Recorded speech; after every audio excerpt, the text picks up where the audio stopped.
මම මේ ඔයගොල්ලන්ට පෙන්නන්නේ ඉස්සෝ. ඒ වගේම තව මාළු වර්ග 3ක් තියෙනවා. සාලයෝ, බල, ඒ වගේම ලින්නු. මේවන් සතියකට දවස්, ඒ කියන්නේ සතියේ දවස් 3-4කට වගේ ඇති වෙන්න තමයි මම මේ මාළු වරන් තියෙන්නේ. ඒ වගේම එළවලු ගත්තා. එළවලු නම් වැඩිය ගොඩක් ගේන්නේ. එතකොට ඒව ඉතුරු වෙනවනේ. ඒ වගේම මැල වෙනවා. ඊට පස්සේ පාවිච්චිට ගන්න අමාරුයි. ඒ නිසා මම මේ සතියකට වගේ ඇති වෙන තමයි බඩු ප්‍රමාණයක් අරගෙන ඇවිල්ලා තියෙන්නේ. මම මෙතන පෙන්නන්නේ දෙන්නෙක්ට සෑහෙන බඩු. මේ විදිහට ගෙනාව බඩු ටිකක් අස්පස් කරලා මාළු ටික ෆ්‍රිජ් එකට එහෙම දාලා ඊළඟට මම හදන්නේ කුස්සිය අස් කරන්න. මට අසනීප වෙලා කුස්සිය පොඩ්ඩක් අස් කරගන්න වෙලාව මදි වුණා. ඒ වගේම විවේකීව ඉන්න ඕනේ හින්දා මම මේ වැඩ ටික හිමීට කරනවා කියලාත් හිතුවා. දැන් මම හදන්නේ අනවශ්‍ය බඩු ටික ඔක්කොම අයින් කරලා වීදුරු එහෙම ගොඩක් තිබ්බ ඒ වගේ දූවිලි වැදිලා නිකන් තියෙන හින්දා මට හිතුණා ඒ ටික ඔක්කොම හොදලා වෙනම බාල්දියකට හරි මොකක් හරි මේ දූවිලි වැදෙන්නේ නැති එකකට දාලා අරන් තියන්න ඕනේ කියලා. අවශ්‍ය දේවල් ටික විතරක් ටික ටික තියාගත්තා. මේ විදිහට කුස්සිය ඔක්කොම භාජන අයින් කරලා හොදලා පිළිවෙලකට තියාගෙන තමයි මම දැන් හදන්නේ. මහන්සියරත් එක කොමුඩු කෑල්ලකුත් කෑවා.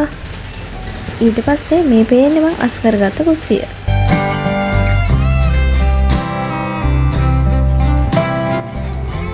මේ විදිහට අස් කරගත්තට පස්සේ මම ඊළඟට හදන්නේ රැයට කන්න තෝසෙ හදන්න.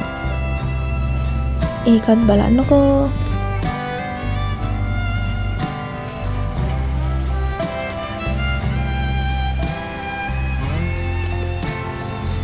මේ විදිහට වෙන්වෙන්ව බඩු දාගෙන තියාගත්තාම අපිට ටක් ගාලා හොයාගන්නත් ලේසි.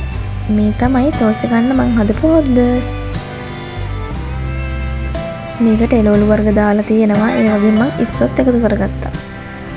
මේ තමයි තෝසෙ පිටි එක. මේක මම අරගෙන විනාඩි 15ක් 20ක් විතර පිපෙන්න තිබ්බා අනලා. වතුර ටිකක් දාලා අනලා නිකම්ම තිබ්බා.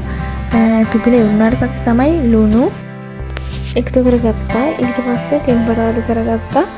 ලුණු, සුදු ලුණු, කරපිංචා වගේ දේවල් දාලා අබ ටිකක් දාලා ටෙම්පරාදු කරගෙන අන්තිමට කැලේ මිස් ටිකකුත් දාගෙන තෝසෙ මිස් පෙන්නලා එකතු කරගත්තා.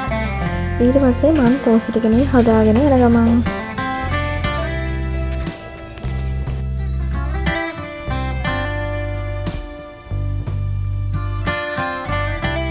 ඊළඟට මම බැලුවා මේකේ ලුණු ඒවා ඔක්කොම හොඳට තිබ්බා. දැන් හොදි එකක් හදලා ඉවරයි. තෝසෙ ටිකක් හදාගෙන ඉවරයි. බලමුකෝ අපි ඊටු ටිකක් හදාගෙන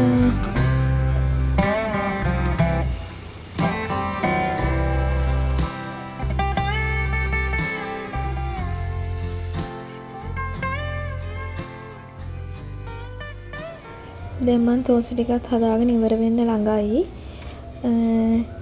අද වීඩියෝ එකේ අන්තිමටත් දැන් ඇවිල්ලා තියෙන්නේ. මේ වගේ අලුත් වීඩියෝ එකකින් ආයෙ හම්බෙමු. මේ තියෙන්නේ මම හදාගත්ත තෝසෙ එක. හරිම රසයි. එහෙනම් ආයෙ එනකන් ඕගොල්ලෝ පරිස්සමින් සතුටින් ඉන්න. බයි.